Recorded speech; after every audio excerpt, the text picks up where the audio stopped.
नमस्कार विद्यार्थियों, मैं डॉक्टर अमित सिंह आपका पुनः स्वागत करता हूं उड़ान द फ्लाई के इस यूट्यूब चैनल में।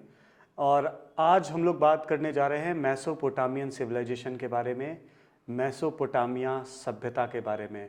पिछले लेक्चर्स में हम लोगों ने बात की मिस्र की सभ्यता के संदर्भ में, जहां पर मिस्र की सभ्यता से संबंधित विभिन्न पहलुओं पर हम लोगों ने जानकारी प्राप्त की।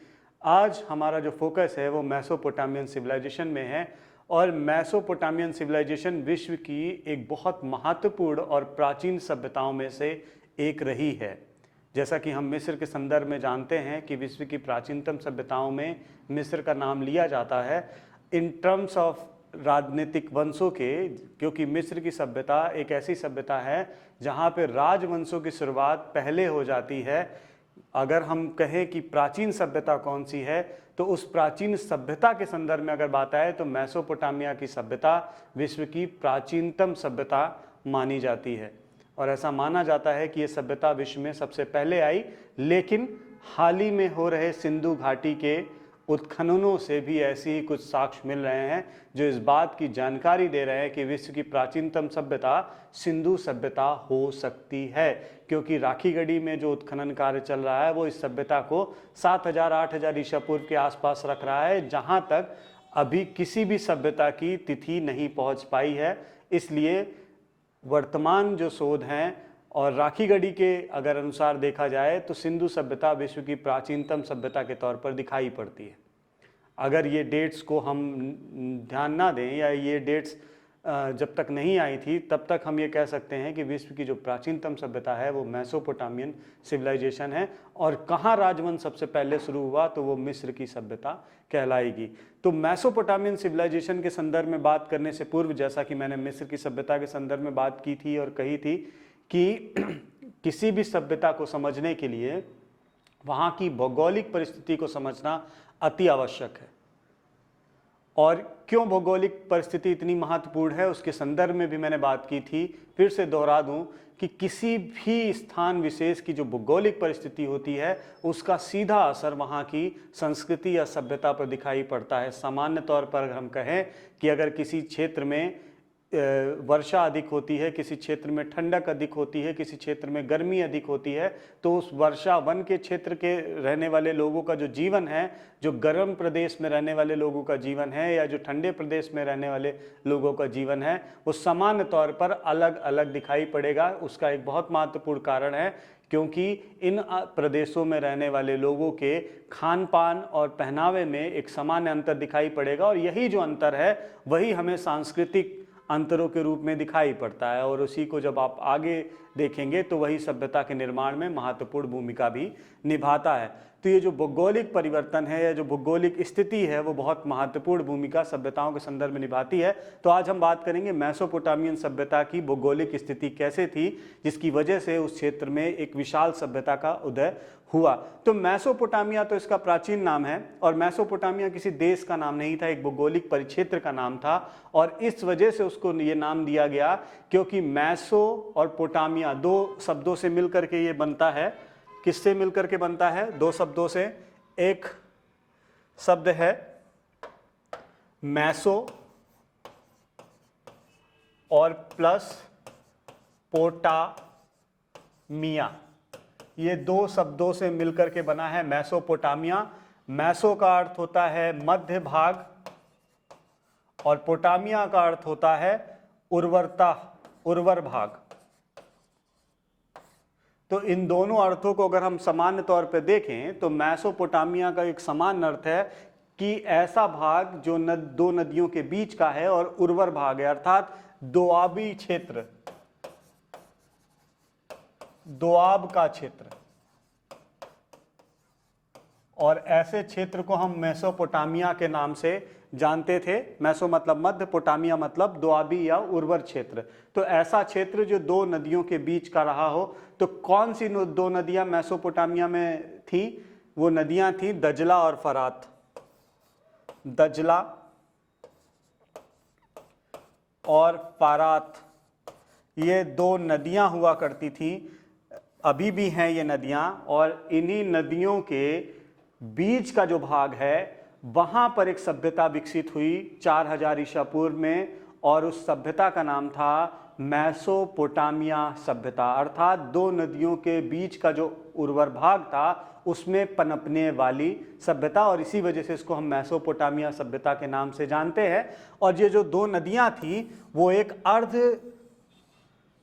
चंद्र उर्वर भाग का निर्माण कर रही थी, मतलब एक अर्ध चंद्राकार उर्वर भाग जहां पर चांद जैसा ऐसा एक इलाका वो डेवलप कर रही थी, जिसको अर्ध चंद्राकार उर्वर क्षेत्र के नाम से जाना जाता था। और ऐसे ही उर्वर क्षेत्र को हम मेसोपोटामिया के नाम से जानते हैं। और मेसोपोटामिया वर्तमान में इराक देश को कहा जाता है, मतलब जिस क्षेत्र में मेसोपोटामिया की सभ्यता का विकास हुआ था वह सभ्यता वर्तमान में इराक देश में मौजूद है।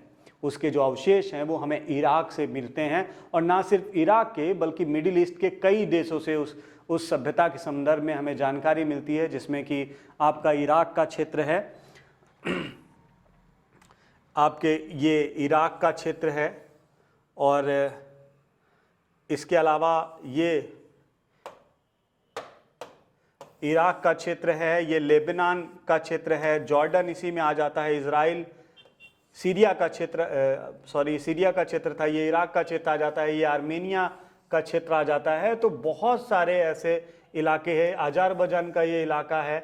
इस पूरे इलाके में अलग अलग संप्रदाय के लोग रहा करते थे, और ये टर्की का इलाका, अलग अलग संप्रदाय के लोग रहा करते थे जो एक समय पर उस क्षेत्र में, मतलब इस अर्ध उर्वर चंद्र वाला जो इलाका है जहाँ पे दजला और फरात नदियों ने अपना एक महत्वपूर्ण उर्वर क्षेत्र का निर्माण किया था, वहाँ पर धीरे धीरे 4000 ईसा पूर्व में विभिन्न आसपास के क्षेत्रों में रहने वाली प्रजातियों का जो इकट्ठा होना प्रारंभ हो जाता है, और वहीं पे चल करके एक सभ्यता का विकास होता है जिसको हम मेसोपोटामिया सभ्यता के तौर पे देखते हैं। अब इस सभ्यता का विकास कैसे हुआ, अगर हम उस पर बात करें तो हम ये देखते हैं कि मेसोपोटामिया मतलब इराक में उस सभ्यता के विकास के पीछे वही कहानी आती है जैसे कि ज़्यादातर विश्व की सभ्यताओं में आती है, वो है नवपाषाणकालीन बस्तियों का वहाँ पर रहना। तो ये एक ऐसा क्षेत्र था जहाँ पर विश्व की प्राचीनतम कृषि के साक्ष्य मिले हैं। जाग्रोस पर्वत का इलाका, नातुफितियन प्रजाति थी यहाँ पर, जो कि जाग्रोस पर्वत का ये इलाका है, टर्की के आसपास का ये इलाका है जहाँ पर कृषि का प्रारंभ विश्व में सबसे पहले दिखाई पड़ता है। 9000 ईसा पूर्व के आसपास वहाँ पर कृषि का कार्य हो रहा था, और यही वो इलाका था जहाँ से कृषि धीरे धीरे इन इलाकों में फैलना शुरू हो जाती है। इन इलाकों में कृषि का कार्य प्रारंभ हो जाता है, और क्योंकि ये इलाका दजला और फरात नदी का क्षेत्र था जहाँ पर कृषि कार्य बेहतर तरीके से होने लगता है, और जब ये कृषि कार्य में वृद्धि होने लगती है तो अधिशेष उत्पादन होता है। अधिशेष उत्पादन के कारण व्यापार और वाणिज्य की प्रक्रिया आगे बढ़ती है, और यही व्यापार वाणिज्य आगे चल के एक सभ्यता के निर्माण में महत्वपूर्ण भूमिका निभाता है। तो ये सारी प्रक्रिया यहाँ पर इस दौर में हो रही थी, और इसी वजह से मेसोपोटामिया सभ्यता का विकास हो पाया, क्योंकि यह क्षेत्र विश्व में प्राचीनतम कृषि के क्षेत्र के रूप में मौजूद था। तो जैसा कि हम लोगों ने बात की कि इराक इस सभ्यता का प्रमुख केंद्र था। इस सभ्यता का जो विकास है वो इराक के आसपास होता है। यहाँ पर इस सभ्यता का प्रमुख कंसंट्रेशन रहता है इस पूरे क्षेत्र में, इस पूरे इलाके में प्रमुख कंसंट्रेशन उसका रहता है, और धीरे धीरे ये सभ्यता इस ऐसे पूरे घेरे में आ जाती है। एक विशाल भूभाग में सभ्यता फैल जाती है, लेकिन कंसंट्रेशन ये इराक का इलाका रहता है। बहुत सारे प्रमुख क्षेत्र इस इराक के इलाके में मिलते हैं, और इसी के कारण इस मेसोपोटामिया सभ्यता को हम 4 अलग अलग भागों में देख करके पढ़ते हैं। तो पहले हम एक सामान्य जानकारी और इसके संदर्भ में ले लें। जैसा कि हम बात कर रहे थे कि मेसोपोटामिया की जो सभ्यता है वो इराक में सभ्यता का प्रारंभ दिखाई पड़ता है, लेकिन ये सभ्यता जो है पश्चिम में टर्की और सीरिया तथा जॉर्डन, दक्षिण में जॉर्डन और अरब सागर का इलाका, दक्षिण पूर्व में फारस की खाड़ी, ये जॉर्डन का इलाका, ये फारस की खाड़ी का इलाका, आगे उत्तर में आर्मेनिया, अजरबैजान का जो इलाका है, और उसके बाद पूरब में ये जो ईरान से सटा हुआ बाउंड्री है, इस पूरे इलाके तक ये सभ्यता फैल जाती है एक दौर में, और दजला और फरात की जो दजला और फरात जो नदियां हैं उसके मध्य के भूभाग में सभ्यता का विकास होता है, और ये सभ्यता एक बहुत महत्वपूर्ण सभ्यता के तौर पे विश्व में दिखाई पड़ती है। तो अगर हम दजला फरात नदी का देखें तो दजला जो नदी है वो आपके आर्मेनिया पर्वतों से निकलती है। आर्मेनिया का ये पर्वत है, अगर हम इधर देखें तो ये आर्मेनिया का पर्वत है जहाँ से दजला नदी निकलती है, और ये दजला नदी निकल करके ऐसे आ करके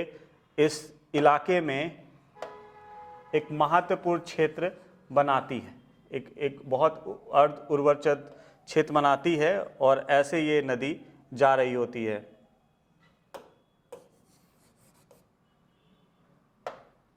ऐसे ये नदी का एग्जिस्ट है ऐसे।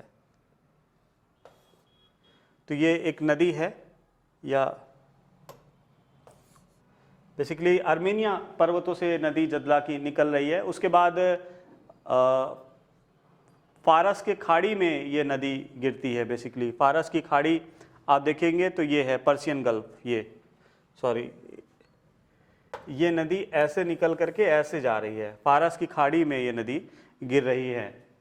उसके अलावा जो है एक और नदी है जो कि फरात नदी है, ये अरारत पर्वत से निकलती है और दक्षिण की ओर ये जाती है, और ये भी जो नदी है वो फारस की खाड़ी में ही गिर रही है। तो ये दोनों जो नदियां हैं इनमें जो दजला नदी है उसकी कुल लंबाई 1850 किलोमीटर की है, और फरात जो नदी है वो 2330 किलोमीटर लंबी नदी है, और सामान्यतः जो फरात है वो दजला से ज़्यादा चौड़ी नदी दिखाई पड़ती है। तो इस तरीके से ये जो दो नदियां हैं ये बहुत महत्वपूर्ण नदियां हैं इस मेसोपोटामिया सभ्यता से संबंधित, और ये एक विस्तृत जो है उर्वर क्षेत्र का निर्माण करती हैं, जिस उर्वर क्षेत्र में हमें सभ्यता का विकास दिखाई पड़ता है। ये एक अर्ध उर्वर चंद्र का निर्माण करती हैं नदियां, और ऐसे ही कहीं अरारत पर्वत है जहाँ से फरात भी निकलती है। तो ये ऐसे ही एक बाउंड्री बनाती है नदी, और बाद में जो है इसके आसपास के क्षेत्रों तक ये सभ्यता फैल जाती है। तो बेसिकली मुख्य रूप से इस अर्ध उर्वर चंद्र के बीच में जो है हमें सभ्यता का मेन जो इलाका है वो प्राप्त होता है, और इसी वजह से इसको हम मेसोपोटामिया कहते हैं। तो मेसोपोटामिया के संदर्भ में बात हुई कि मेसो मतलब मध्य का भाग, पोटामिया मतलब दो रिवर के दोआबी जो क्षेत्र है, अर्थात दोआबी क्षेत्र को हम मेसोपोटामिया के तौर पर देखते हैं। अब ये बात आती है कि ये ऐसी भौगोलिक परिस्थिति यहाँ से मिली और विश्व के प्राचीनतम कृषि के साक्ष्य इस इलाके से मिल रहे हैं, जिसकी वजह से ये इलाका हमेशा से उर्वर क्षेत्र रहा होगा, और इसी अर्ध उर्वर चंद्र क्षेत्र पे इस सभ्यता का विकास हुआ है। तो इस विकास की जो स्थिति है उसको अगर हम देखने जाएं तो मेसोपोटामियन सिविलाइजेशन में हमें 4 सभ्यताएं मिलती हैं। ये जो मेसोपोटामियन सिविलाइजेशन है ये कोई एक सभ्यता नहीं है, ये एक क्षेत्र की सभ्यता है, और मेसोपोटामिया एक क्षेत्र का नाम है, और इस क्षेत्र के अंतर्गत हमें विभिन्न चरण की में 4 सभ्यताएं मिलती हैं। कौन कौन सी सभ्यताएं मिलती हैं? पहली सभ्यता है इसकी सुमेरियन सभ्यता, सुमेरियन सभ्यता, ठीक है। ये इसे सुमेरियन सभ्यता क्यों कहा गया इसके संदर्भ में अभी हम बात कर लें, क्योंकि जब हम विस्तार से इन सभ्यताओं को बढ़ाने जाएंगे तो तब हम बताएंगे कि क्या सुमेरियन सभ्यता है, क्योंकि मेसोपोटामिया सभ्यता की जो संपूर्ण जानकारी है वो उनकी अंतर्गत आने वाली सभ्यताओं से ही हमें मिलती है, और वही उसकी बेसिक चीज़ भी है, वही हमें जानकारी में लेना भी है। तो अभी एक मैं सामान्य अर्थों में बता दूं कि सुमेरियन सभ्यता इसको क्यों कहा गया। मेसोपोटामिया सभ्यता भी मिस्र के भांति नगर राज्यों की सभ्यता रही है, यहाँ पे भी छोटे छोटे नगर राज्य रहे हैं, और उन्हीं नगर राज्यों में सभ्यताओं का विकास हुआ है। तो सुमेर एक नगर हुआ करता था, उस नगर में एक सभ्यता का विकास हुआ, मतलब केंद्र वो बन गया, और उस केंद्र में एक सभ्यता का विकास हुआ, और उसी वजह से उसको हम सुमेरियन सभ्यता के नाम से जानते हैं। तो ये नाम दे दिया गया सुमेरियन, उसको नाम दे दिया गया। ये सबसे पहली सभ्यता है मेसोपोटामियन सिविलाइजेशन के अंतर्गत। इसके बाद दूसरी सभ्यता है बेबीलोनियन।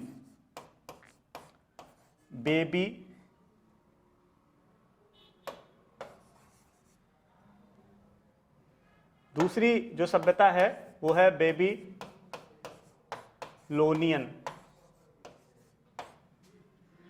इसके बाद तीसरी जो सभ्यता है वो है असीरियन।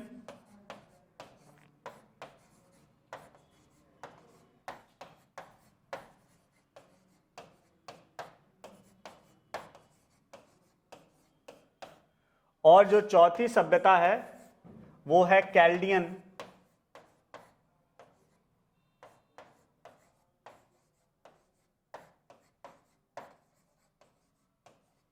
तो ये चार सभ्यताएं हमें इस मेसोपोटामिया सभ्यता के अंतर्गत प्राप्त होती हैं। जैसा कि मैंने बताया, सुमेरियन सभ्यता इसलिए बोला गया उसको क्योंकि सुमेर नामक नगर को प्रमुख केंद्र बनाकर सभ्यता का विकास हुआ। उसके बाद सभ्यता का केंद्र परिवर्तित हो गया। अब बॉबिलोनियन, बेबीलोन एक जगह थी, शहर का नाम था, वहां पर एक सभ्यता का विकास हुआ इसी मेसोपोटामियन क्षेत्र के अंतर्गत, इसीलिए वहां पर उस क्षेत्र, उसको सभ्यता को हम बेबीलोनियन सभ्यता कहते हैं। उसके बाद सभ्यता का जो केंद्र था वो अब बदल गया, वो एक असुर नामक जगह पर चला गया। और एक और महत्वपूर्ण चीज है सभ्यता के संदर्भ में, वो ये कि अशीरियन एक ऐसी सभ्यता थी जो कि उस अर्ध उर्वर चंद्र क्षेत्र के बाहर थी। वो उस मेसोपोटामिया की जो दजला और फरात जो नदियां थी जहां पे उर्वर क्षेत्र का निर्माण था, जिसको हम अर्ध चंद्र उर्वर क्षेत्र कहते हैं, उस उर्वर क्षेत्र के बाहर की ये सभ्यता थी। उसके बावजूद इसको मेसोपोटामियन सभ्यता के अंतर्गत रखा गया है क्योंकि इन लोगों ने मेसोपोटामियन क्षेत्र को भी प्रभावित किया था। और बहुत सारे इतिहासकारों का ऐसा भी कहना है कि इसको बाहर कर देना चाहिए, इसको मेसोपोटामिया के साथ नहीं रखना चाहिए, इसको अलग सभ्यता के तौर पे पढ़ना चाहिए, इसको सभ्यता ही नहीं कहना चाहिए क्योंकि ये एक ऐसी सभ्यता थी जिसने विश्व को क्रूरता सिखाई, जिसने विश्व को लड़ाई लड़ना सिखाया, जिसने विश्व को बहुत सारे ऐसे बहुत सारी ऐसी प्रवृत्ति अपनाने की शिक्षा दी जो कि शायद आज बहुत घातक सिद्ध हो रही हैं। तो इसको जो है अशीरिया को शामिल करने के लिए लोगों ने नहीं कहा, लेकिन कुछ वहीं इतिहासकारों का ऐसा कहना है कि अशीरिया ही एक ऐसी सभ्यता रही है, अशीरियन, जिसने मेसोपोटामियन सिविलाइजेशन को बचा के रखा विश्व से। अगर अशीरियन सिविलाइजेशन वहाँ पे ना होती तो शायद मेसोपोटामियन जो क्षेत्र है वो किसी और सभ्यता के द्वारा उस क्षेत्र पर कब्जा हो जाता, क्योंकि अशीरियंस की जो प्रवृत्ति थी, अशीरियंस की जो लड़ने की क्षमता थी, उसने एक लंबे समय तक मेसोपोटामिया को बचा के भी रखा था। तो उस सभ्यता के समाप्त होने के बाद अगली जो सभ्यता आती है वो है कैल्डियन सभ्यता। ये सबसे अंतिम चरण की सभ्यता है इस पूरे क्षेत्र की। और बेसिकली कैल्डियन जो है वो एक जाति का नाम था और ये ही एक सभ्यता है जो कि जाति के नाम पे है। अशीरियंस भी बेसिकली एक जाति ही थी और जगह का भी नाम था, तो इसलिए अशीरियंस भी जाति और जगह की वजह से उसका नाम अशीरियंस रखा गया। कैल्डियन एक जाति का नाम था और ये जो सभ्यता है कैल्डियन, ये बेसिकली बॉबिलोन पर ही, बॉबिलोन जो नगर था उसको अशीरियंस के द्वारा ध्वस्त कर दिया गया था और उस नगर को पुनः बसाया गया था कैल्डियन प्रजाति के लोगों के द्वारा। इसी वजह से इस सभ्यता को न्यू बॉबिलोनियन सभ्यता भी कहा जाता है। ये कहा जाता है कि ये बॉबिलोन शहर को पुनः बसाया गया था और जो हैंगिंग गार्डन ऑफ बॉबिलोनिया है वो कैल्डियन सभ्यता की ही देन है, जो कि विश्व के अजूबों में शामिल हैं। तो इस तरीके से ये चार सभ्यताएं हमें मेसोपोटामिया सभ्यता के अंतर्गत दिखाई पड़ती हैं। अब जैसा कि मैंने बताया कि विद्वानों में इसको लेकर के मतभेद रहा है कि अशीरियंस को इसमें शामिल नहीं करना चाहिए, क्योंकि ये जो सुमेरियन सभ्यता है, जो बॉबिलोनियन है और जो कैल्डियन है, ये तीनों ही सभ्यता के जो पैमाने हैं उसमें फिट बैठती है। यहाँ पर वो सारी राजनीतिक संगठन की जो प्रक्रिया है वो आपको मिलेगी, आपको कला एवं स्थापत्य मिलेगी, आपको शिक्षा पद्धति मिलेगी, आपको वो सारे सभ्यता के गुण हैं जो कि मिल जाएंगे यहाँ पे। लेकिन अशीरियंस एक ऐसी सभ्यता है जहाँ पर वो सारी चीज़ें नहीं मिलती हैं। इसीलिए इतिहासकारों का, विद्वानों का ये मानना है कि अशीरियंस को सभ्यता कहना ही नहीं चाहिए। लेकिन वहीं दूसरी तरफ जैसा कि मैं बता रहा हूँ कि बहुत सारे विद्वान ऐसे भी हैं जो मानते हैं कि अगर अशीरियंस ना होते तो उस क्षेत्र में मेसोपोटामिया की सभ्यता भी नहीं रह पाती। तो ये एक सामान्य परिचय रहा मेसोपोटामिया सभ्यता का। अगले जो हमारा लेक्चर रहेगा उसमें हम मेसोपोटामियन सभ्यता की कुछ प्रमुख विशेषताओं पे चर्चा करेंगे और उसके बाद फिर हम आएंगे अपनी एक एक सभ्यता को हम बारीकी से देखेंगे, जिसमें कि सुमेरियन सभ्यता है सबसे पहले, बेबीलोनियन सभ्यता है और फिर अशीरियन सभ्यता है। अभी हाल ही में जो मॉडिफिकेशन हुआ है सिलेबस में, जिसके संदर्भ में हम लोगों ने अभी बात की थी पिछले लेक्चर में, उसमें आपके कैल्डियन सभ्यता को फिलहाल हटा दिया गया है। तो हम लोग इस सत्र में अशीरियन सुमेरियन सभ्यता, बॉबिलोनियन सभ्यता और अशीरियन सभ्यता के संदर्भ में बात करेंगे। तो अगला जो हमारा लेक्चर होगा वो मेसोपोटामिया सभ्यता की विशेषताओं पे होगा और फिर हम एक एक पर्टिकुलर सभ्यता में आएंगे। तो आज के लिए बस इतना ही, और आशा करता हूँ कि ये आपके लिए फ़ायदेमंद होगा और बहुत जल्दी जो है हम इस सभ्यता के जो विभिन्न पहलू हैं उन पर वीडियो लेकर के आएंगे। और आप उड़ान द फ्लाई के इस चैनल को देखते रहें, सब्सक्राइब करते रहें और लाइक और शेयर भी करते रहें अपने मित्रों के बीच में, ताकि इस वीडियो का जो दायरा है वो थोड़ा सा बड़ा हो और ज़्यादा लोगों तक ये पहुंच पाए, जिससे कि जो है ये जो ज्ञान का प्रसार है वो रुके ना, क्योंकि रुकी हुई चीज़ों पे हमेशा जो है एक सड़न की स्थिति उत्पन्न हो जाती है। तो वो चीज़ें ना आए तो ज़्यादा बेहतर होगा, ज्ञान का प्रवाह बना रहे, वो हमेशा सबके लिए लाभदायक होगा। तो आज के लिए बस इतना ही, और आगे हम फिर मिलेंगे एक नई वीडियो में। धन्यवाद।